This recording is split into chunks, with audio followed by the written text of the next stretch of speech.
officials in 2 US states have reconfirmed in the last 24 hours that the results of the presidential election do hold. Joe Biden won in Georgia and in Michigan. The officials said they found no evidence of any problems with voting or counting votes.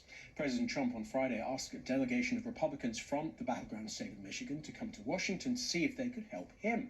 It is the latest in a series of unsuccessful attempts by the president to persuade courts and officials to overturn Mr. Biden's victory. Our correspondent David Willis has more. Since losing the election, Donald Trump has largely confined his displeasure with the result to Twitter, but he strayed from the theme of a White House event on drug prices to reassert his victory. Big Pharma ran millions of dollars of negative advertisements against me during the campaign, which I won, by the way, but, we'll find that out. The president wants to see results in swing states such as Michigan overturned, and Republican lawmakers from that state were given a noisy reception as they arrived in Washington for a meeting at the White House. Joe Biden won Michigan by more than 155,000 votes, and his advisors called the invitation an abuse of presidential power. On the one hand, this is really very harmful to the democratic process, and it naturally troubles people a great deal. On the other hand, it's doomed to failure.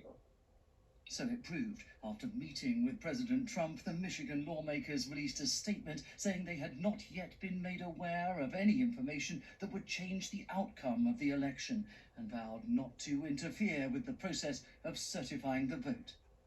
Certification in another swing state, Georgia, has already taken place, however, after a hand recount of millions of ballots. Joe Biden's victory there was slimmer, and the Trump campaign could now request a machine recount. The president continues to allege voter fraud, claiming, without evidence, that hundreds of thousands of votes had been cast illegally, alleging in a tweet that without them, he would have achieved a big victory.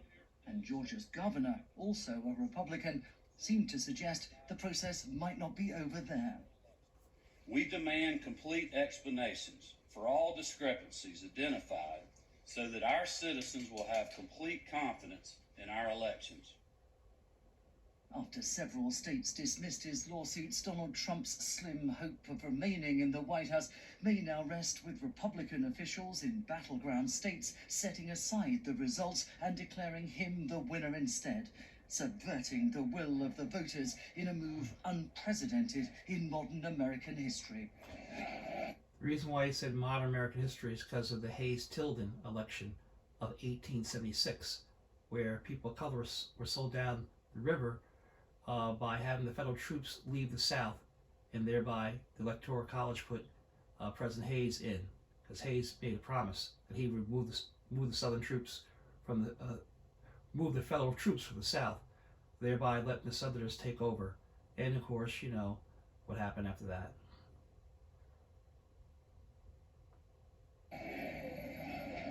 David Willis, BBC News, Los Angeles.